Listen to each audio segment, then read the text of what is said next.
EasyViisi H8 Pro, kellele ja milleks on mõeldud on, mida tootja selle kohta lubab ning kuidas need lubadused ka päriselt vett peavad, seda kõike kavatsen ma selles videos välja selgitada. Seega, püsi laine. Tere sina, kes sa ilmselt enda vajadustele vastavat valvekaamerat otsid.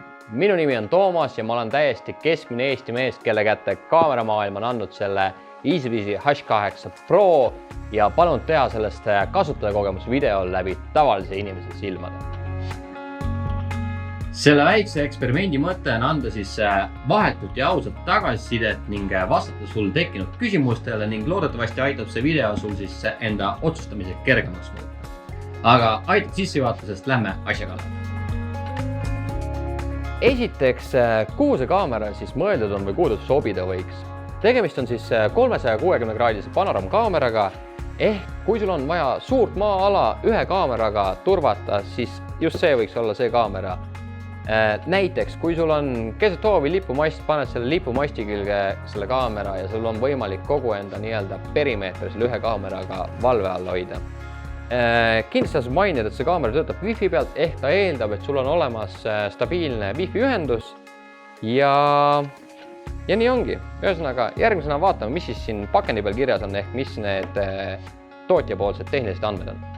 Nii, ühesõnaga, kaamera keres ise pöörab 340 kraadi paremale vasakule, aga ta salvestab ikkagi 360 kraadist pilti. Objektiiv käib üles-alla 80 kraadi. Pilt ise on 3K resolutsioonis, mis on siis idee poolest vägagi hea kvaliteet. Ta on kahepoolne audio, mis tähendab seda, et sa kuuled seda heli, mis on kaamera ees ja sa saad teistpidi ka näiteks telefoni äpi kaudu kaamera ette rääkida. Ehk kui sul on keegi kaamera ees, kellega sa pead suhtlema, siis seda sa saad teha.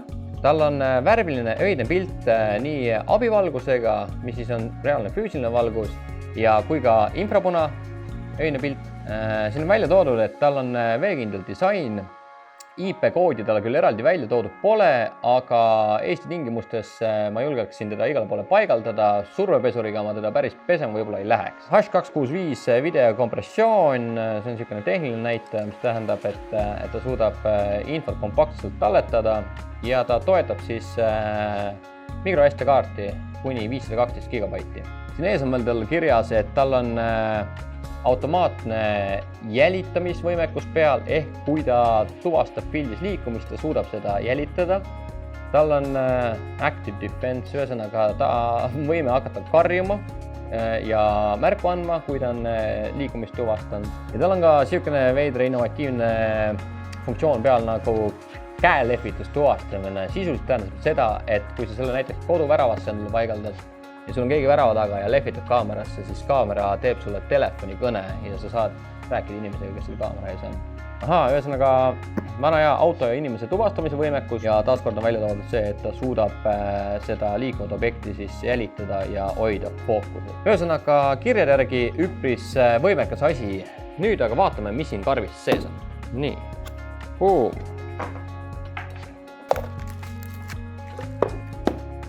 Nii. Ühesõnaga, need käputäis vidinaid on siia karpi kaasas pandud. Hakkame ots vaatama, mis need siis on. Kõigepealt siis õhtustar ise, ehk siis see H8 Pro. Vaatame natuke lähemalt, mis see siis endast kujutab. Kätte võttes siuke korralik tummine tükk. Korpus on küll vist plastmassist, aga ütleme, et käes hoides tundub täiesti kvaliteetne. Siin ees on siis kaamera silm ise, selle ümber erinevad sensorid ja abivalgused. Kaamera käib siis kahele poole, eks ole, ja see silm liigub ka siis üles-alla. Siia on tal peidetud mälukaardi pesa ja samuti saab siis siit füüsiliselt restarti teha kaamerale. Siin tagapool on tal kõlar ja ilmselt ka mikrofon kuskil. Ja siin on tal siis toitekaabli auk ja variant on panna ta nii-öelda otse data kaabli pealt netti kasutama, ehk sa ei pea teda Wi-Fi pealt jooksutama. Nii palju siis kaamerast endast. Samuti on siis, eks ole, laadja üpris pika juhtmega kaasas, ühenduse kaitsmed, peotäis kruve, millega ta siis seina külge kinnitada. Ja juhuks, kui on vaja näiteks betoonseina või tellisseina külge teda paigaldada, siis on ka siin aukude šabloon olemas, ehk saate selle järgi teha sobivad augud. Mida karbis ei ole, on mälukaart. Ehk kui te tahate materjali salvestada mälukaardile, siis tuleb sellega arvestada, et see on vaja eraldi juurde soetada. Nii palju siis sellest. Nüüd vaatame, kuidas kaamera töökorda seada. Nii, kaamera töökorda seadmiseks on teil esimese asjana vaja tõmmata siis EasyViisi rakendus enda nutiseadmesse. Meil on see rakendus olemas, aga kui sul seda ei ole, siis nii iPhone'ile kui Androidile on see kenasti olemas. Äpp ise on eestikeelne, täiesti kasutajasõbralik ehk minge rakenduse platvormile ja tõmmake endale SVC rakendus. Tehke sinna kasutaja ja kui see protseduur on tehtud, siis avage SVC äpp. SVC äpp ise näeb siis selline välja.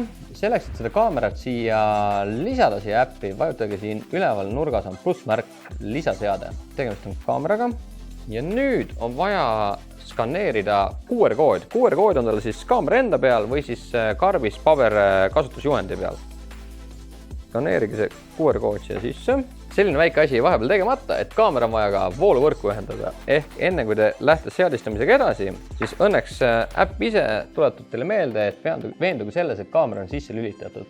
See punane tuluke läks siin eest tal põlema. See annab seda, et vool on tal ilusti olemas. Valin siit, et seade on sisse lülitatud. Käivita. Nii, kaamera hakkas ennast kalibreerima ehk keerutama. Aga jah, järgmise asjana siis tuleb oodata seda, kuni kaamera ise ütleb ka, et äppi, eks ole, kasutatakse, et seda kaamerat ühendada. Aga jah, seadistamisega edasi minna, siis järgmise asjana peate veenduma, et siin ees olev indikaator tuli vilguks sinisel. Kui see nii on, siis valite siit, et on vilgu, panete järgmine. Siis tuleb teil valida Wi-Fi võrk. Järgmine. Siin võib juhtuda teil see, et telefon nõuab hüpikaknas juurdepääsu. Ehk te peate turvaseadetest andma siis õigused, et see EasyViisi äpp saaks need vajalikud õigused, et see kaamera saaks töökorras seatud. Nii, siin ta ühesõnaga nüüd ütles, et ta ühendab ennast Wi-Fi'ga. Ühesõnaga kiidab mind jubedalt, kõik on hästi ja ühendus on ilusti loodud. Juhuks teil on mitmeid EasyViisi kaameraid, siis siin saate veel endale nii-öelda nad ära sorteerida, paneme, et tegu on garaaži kaameraga. Järgmine. Tere tulemast EasyViisi. Ja nii, palun väga, pilt on ees. Nii. Kaamera on töökorda seadistatud. Järgmisena vaatame, mis siis siin äpis võimalik teha on, ehk tutvun natukene selle äpiga. Nii, see on siis see peamenüü, kus te näete, et H8 kaamera on teil, eks ole. Siia peale vajutades saate te siis nii-öelda selle kiirmenüü juurde, ehk te näete seda live pilti ja siin on siis mõned erinevad valikud, mille vahel saab valida. Alustame sellest, et pildile klikates saate siis pilti suureks panna, mikrofoni sisse lülitada, heli maha panna ja nii edasi. Siit natuke altpoolt saate siis vaadata salvestusi, seda siis nii mälukaardilt kui pilve platvormilt. Siin all on siis hulk erinevaid kiirkäsklusi, mis siis on siia eelseadistatud. Vaatame kiirelt need üle. Kaader tähendab seda, et te saate teha kuvatõmmise. Näiteks kui teil on, ma ei tea, jänes on kaadrist ja kodus või tööl olles parasjagu vaatate kaamera live pilti, saate teha telefonis endale sellest pilti. Samamoodi saate siis salvestada mis iganes sündmust, mis kaameras parasjagu toimub. PTZ on siis see nii-öelda pööramisfunktsioon, ehk siit saate manuaalselt siis kaamerat keerata paremale vasakule üles alla. Saate hoovi peal ringi vaadata.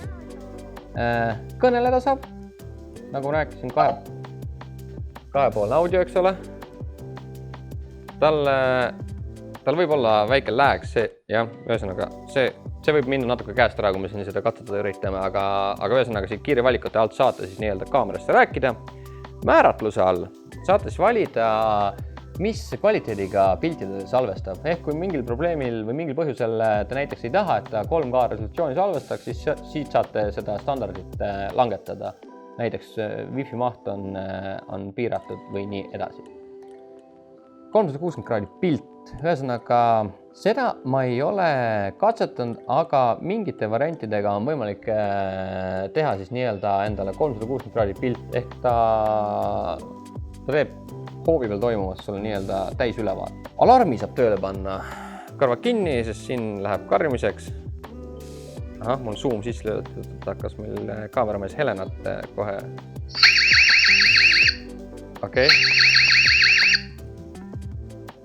Ühesõnaga vägagi valjult hakkab karjuma, kui te alarmi tööle panete ja samuti hakkab siis strobo käima.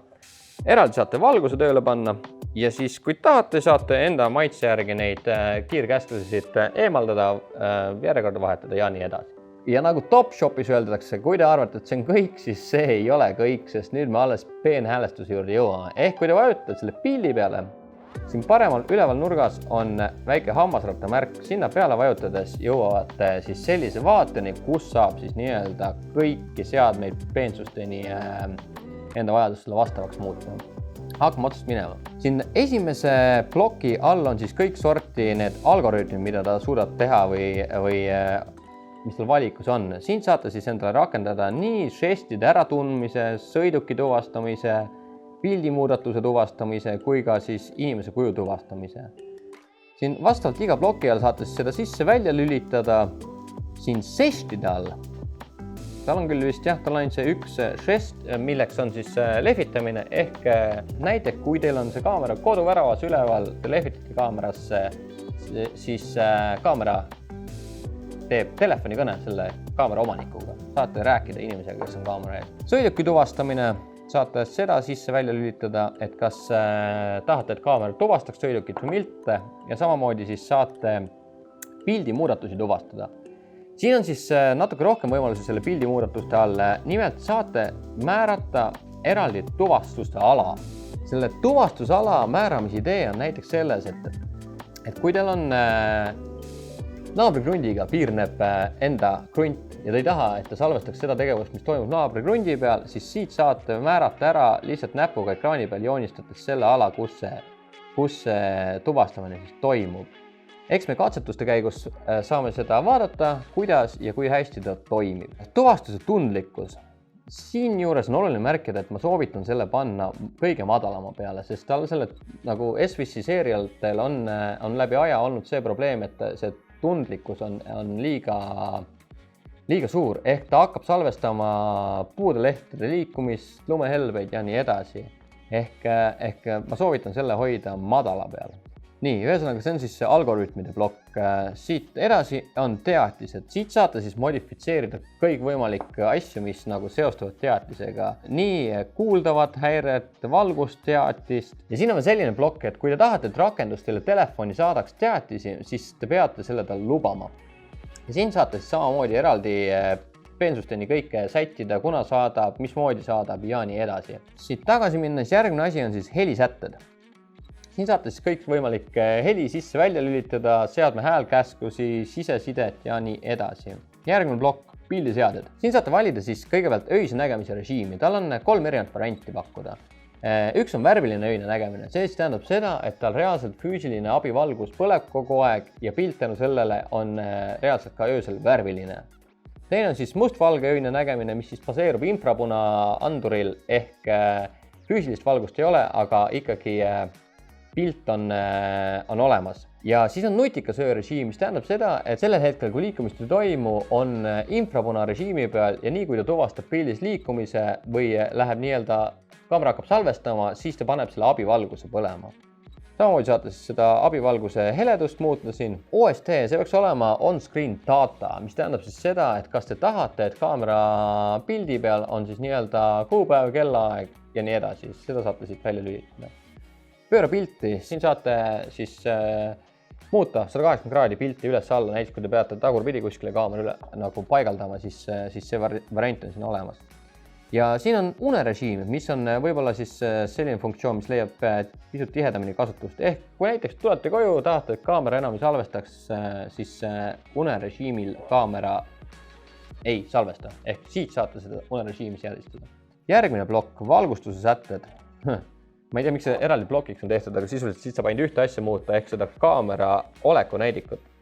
See väike sinine tuluka, mis siin praegu vilgub, seda sama asja saate sisse välja lülitada. Ehk kui tahate, et kaamera pisut vähem silma paistaks, siis siit saab seda teha. Järgmine on siis PTZ sätted ehk siin saate siis kõike seda, mis selle kaamera liikuvusega võimalik muuta, on kõike seda teha. Esimene asi on siis automaatse zoomiga jälgimine. See siis tähendab seda, et ta tuvastab pildis liikumist ja kaamera pea ise küll ei keera, aga ta nii-öelda hoiab seda liikuvat objekti fookuses. See on siis juhul, kui nii-öelda selle fikseeritud pildi taga on see linnuke. Ja kui te valite naljaka nimega paindlik kuva, siis see tähendab seda, et see kaamera peaga füüsiliselt hakkab jälgima seda liikumist. Kui ma siingi näiteks nagu kätt liigutan üles alla, siis see kaamera liigub kaasa selle käega. Seda me saame samuti siis katsetuste ajal vaadata, kuidas ja kui hästi see toimib. Siin saate seda PTZ-i kalibreerida ja siin on ka eraldi plokk selle 360 pildi tegemise kohta. Seadete plokk sellega läbi, nüüd tulevad üleüldisemad asjad. Siin on nüüd oluline koht, mis vajab võib-olla natuke tutvustamist ehk asi nimega Cloudplay. See siis tähendab seda, et SVC-l endal on pilveserver ehk kui te tahate, siis saate eraldi teenusena juurde tellida sellise võimaluse, et ta salvestab kaamera materjali pilve. See sõltub sul natukene valikutest, kui palju mahtu tahad salvestada, kui mitu kaamerat sul on ja nii edasi, aga see teenuse hind varieerub seal laias laastus 5 eurost kuni 15 euroni kuus, aga seal on oma plussid. See tähendab näiteks seda, et kui selle kaameraga füüsiliselt peaks midagi juhtuma ja ta salvestab ainult mälukaardile, siis materjal on kadunud, aga näiteks kui pätt paneb selle kaameraga koos minema, siis ja teil on olemas EasyViisi see Cloudplay konto, siis te saate Cloudplay kontolt kogu selle materjali ikkagi kätte. Ehk see on optsioon, mida nii-öelda lisaraha eest saab juurde võtta. Ja siit samas Cloudplay alt saabki seda kõike siis manageerida. Kirjete loend. Siin on tal siis valik ehk kuhu te salvestate, kas pilve, kas mälukaardile, kas kogu päeva. Turbesätted, video krüpteerimine, see ma soovitan sees hoida. See tähendab seda, et kui keegi selle mälukaardist seest ära võtab ja tahab siit materjali kätte saada, siis ta ei saa seda, sest see on krüpteeritud. Ja siin on ka variant muuta krüpteerimise võtit, mida ma teha ei soovita, kui sul just ei ole selleks tungivat vajadust, sellepärast et see tähendab ka seda, et see QR-kood, mis selle kaameraga kaasa tuleb, millest ma soovitan muide endale telefoni pildi teha, kas siit äpist screenshotina või siis selle pabermanuali pealt. Ehk see QR-kood, mis ongi see võti, see ka muutub. Ehk teil võib tulla pärast probleem sellega, et ta ei saa lihtsalt enda kaamera enam ligi, kui te selle võtit muudate. Võrgusätete alt saab Wi-Fit muuta. Seadme teavet saate näha kõik sorti ajavööndid, seeria numbrid ja nii edasi. Seadet saate jagada. Näiteks pereliikmetega e-maili põhiselt saate siis anda neile ligipääsu samamoodi SVC rakendusele. Ja siis saab siit taaskäivitada seadet ja kustutada seadet. Et ühesõnaga, päris palju erinevaid võimalusi, ma andsin niisuguse kiire ülevaate, et eks nüüd, kui selle kaamera soetad, saad ise kodus rohkem sellega aega veeta ja vaadata, mismoodi sul just kõige parem on. Nii, ühesõnaga kaamera töökorda seatud, äpp läbi vaadatud, nüüd võtame ta kaenlasse ja suundume maale ja viime tagasi läbi reaalsed katsetused ja vaatame, mis ta siis nii-öelda praktikas endast kujutab. Nii, nüüd me oleme selle H8 Proga maale jõudnud. Ma kruttisin ta siia sissesõiduteele kuuri külge kinni ja hakkame katsetustega pihta. Esimese asjana mul on siia maha pandud iga 2 meetri tagant väikesed märgised. Üritame lihtsalt sellest aru saada, et kui ma hakkan sealt, ütleme, 12 meetri pealt hoovi pool liikuma, siis kui kaugelt on võimalik kaamera pildi järgi ära tuvastada inimese näojooned. Valges on siis inimese näojooni võimalik tuvastada kuskil 5-6 meetri pealt. Pimedas nutika öörežiimiga circa 4 meetri pealt. Ja pimedas infrapunarežiimiga on võimalik inimese nägu kuskil 2-3 meetri pealt tuvastada.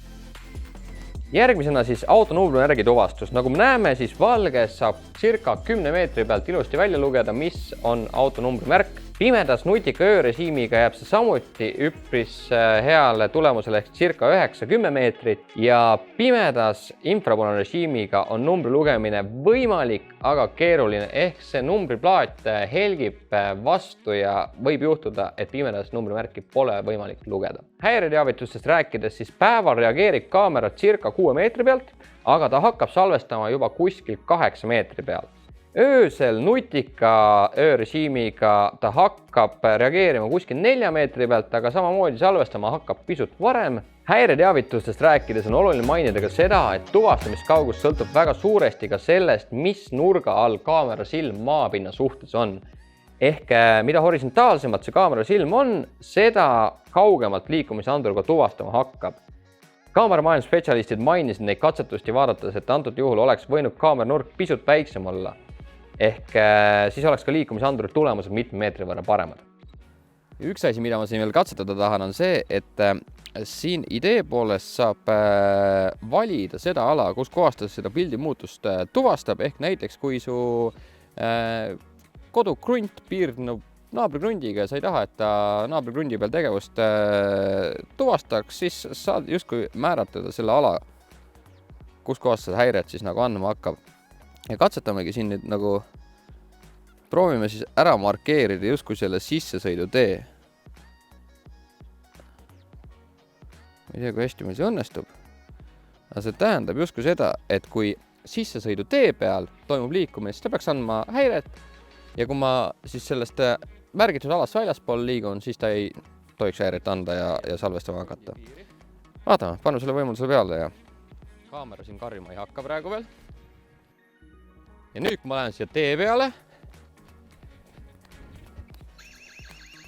tuvastas ära. Ma ei tea, ma ütleks, et see töötab. Et iseenesest hea võimalus, või näiteks kui kõnnitee on krundi ääres, siis kõnnitee peal tuli teavitus ka, liikumise tuvastamishäire, saadab pildi või video. Keegi saabus sinu krundile. Ühesõnaga kihvt, ma ütleks, et sellel samal vanema generatsiooni süsteemil oli see pisut keerulisem ja siukene tundlikum, et ta väga hästi töötanud, aga selle mudel tundub täitsa toimivat. Vaata, mis me siin veel teha saame. Siis üks huvitav asi, mis ma siin selle kaameraga katsetada tahtsin, on siis tema see 360 jälitus. Nii, ühesõnaga siin PTZ sätete otsas, nagu ma aru saime, siin on 2 versiooni. Üks versioon on fikseeritud pilt, mis tähendab seda, et objektiiv ise kaasa ei keera liikuva objektiga, aga ta hoiab seda liikuvat objekti fookuses. Ja teine on siis see paindlik kuva, väga naljaka tõlkega, aga see tähendab seda, et ta keerab reaalselt lehvitamis käskmiseks tööle, mis tähendab seda, et kui sa lehvitad kaamerast, siis sul tuleb telefoni kõne ja sa saad rääkida selle inimesega, kes on kaamera ees. Aga ühesõnaga, nüüd mul see paindlik kaasaliikumine sisse lülitatud, et nüüd peaks objektiiv minuga kaasa liikuma, kui ma siin kaamera ees kõnnin. Jah, täitsa seda ta teeb. Nüüd viimase katsena ma tahan lihtsalt veenduda selles, et kas ta pimedas suudab mind samamoodi jälitada, ehk kui ma kõnnin kaamerast mööda, ta keerab ilusti minuga kaasa, et katsetame selle asjaga üle.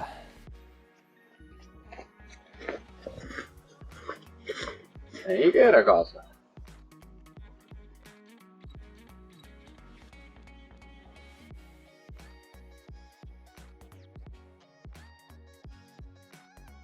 Mennime kaugemalt. Mennime just nagu rahulikult. Jah, tal võtab aega, et ikkagi töötul ära tuvastada. Saab aru, et liikumine toimub, ta keerab küll seda kaamera silma. Ja, aga see võtab tal aega. Nii, katsetused üle vaadatud ja loodetavasti on sul natuke parem arusaam, mis võimekus selle kaamera reaalselt on ja milline see pilt ja kogu see praktika välja näeb. Siin on oluline võib-olla mainida seda, et valge lumine taust ei ole kõige varem nende katsete läbiviimiseks, sellepärast, et kaamera silmal on jube raske valgelt taustalt eristada teist valget objekti. Ehk lihtsalt väikse vahemärkusena, et teada, et suvel on see pilt parem. Aga võtame siis ühesõnaga need muljed kokku, mis selle kaameraga tekkinud on. Räägin võib-olla kõigepealt plussidest. Esimene suur pluss on see, et nad on suutnud nende uue generatsiooni kaameratel panna tööle selle tuvastusala määramise funktsiooni ehk Toimib asi nii, nagu asi toimuma peab. Määrad ala, kus ta hakkab tuvastama ja täpselt nii ongi. Teine asi, mis ma panin tähele, on see, et neil on mikrofon parem kui vanematel mudelitel ehk heli kvaliteet kõvasti parem valvekaamera puhul igati okei. Ja kolmandaks ikkagi see vana hea S-Wissi äpp, mis on suureks plussiks. Ta on eestikeelne, ta toimib, ta on lihtne, kasutajasõbralik, et nagu mugav. Aga nagu ikka, seal kus on plusse, seal on ka miinuseid. Esimene ja võib-olla suurim miinus on jätkuvalt tema see liikumisanduri tundlikkus ehk tal on probleeme sellega, et ta reageerib puulehtedele ja lumehelvestele, ma ei tea, suuremad rohukõrred liiguvad, puuoksad liiguvad, et ta hakkab nende peale häiret andma. See ei ole küll katastroofiline, sest nende 3-4 tunni jooksul, mis me seda kaamerat katsetasime, sain ma vist 1 või 2 teatist, aga ühesõnaga see on asi, millega tasub arvestada. Siiski ma arvan, et võrreldes sellega, et sa saad küllaki rahakoti sõbralikult endale väga okei kaamera ajasist valvama, siis need paar teatist, mis sul päevas ekstra tulevad, ei ole suur probleem selle juures. Teine asi, mis katsetused välja tõid, on see, et see objekti jälgimine, liikuva objekti jälgimine ei toimi nii hästi pimedas, nagu ta peaks. Ehk mingites olukordades ta ei suuda seda liikuvat objekti pimedal ajal just jälgida. Valgel ajal toimib väga ilusti, pimedal ajal olid probleemid. Ja kolmas miinus, või noh, mitte miinus, aga kolmas asi, mis me tähele panime, on see, et kuna see kaamera nüüd salvestab 3K pilti, siis tuleb arvestada sellega, et andmemaht on suurem. Ehk see Wi-Fi või internet, mis seda kaamerat nii-öelda ohjab, see peab olema parem kui vanema generatsiooni omad. Ja kui me juba sellest pildi resolutsioonist rääkisime, siis tasub ka see üle mainida, et see 3K pilt, kui sa tahad seda vaadata, siis sa pead arvestama sellega, et seade, millest seda vaatate, toetab ka sul seda 3K formaati. Telefonidel puhul pole sellega tänapäeval probleemi, aga näiteks arvutis seda pilti vaadates, kui sul on Full HD monitor, siis ta ei kuva sul seda pilti 3K-na, ehk see pilt ei ole selline, nagu ta 3K ekraani peal on, ehk sellega tuleks lihtsalt arvestada. Üldpildis ma pean siiski seda kaamerat kiitma, sest selle raha eest on ta ikkagi väga korralik turvavahend. Ehk kui mul endal oleks näiteks maakodu ja koduhoov, mida valvata, siis täiesti vabalt võiks see kaamera seda tööd teha. Lõpetuseks, ma loodan, et see väike kasutajakogemus video läbi tavalise inimese silmade aitas sind ja sa said enda küsimustele vastused. Ning juhul, kui sa peale seda videot avastad, et see sama kaamera on see, mida sul vaja läheb, siis siit video alt leiad sa ka lingi meie veebipoodi, kus sa saad siis selle endale mugavalt sobivasse pakiautomaati tellida. Mina tänan ja turvalist tegutsemist!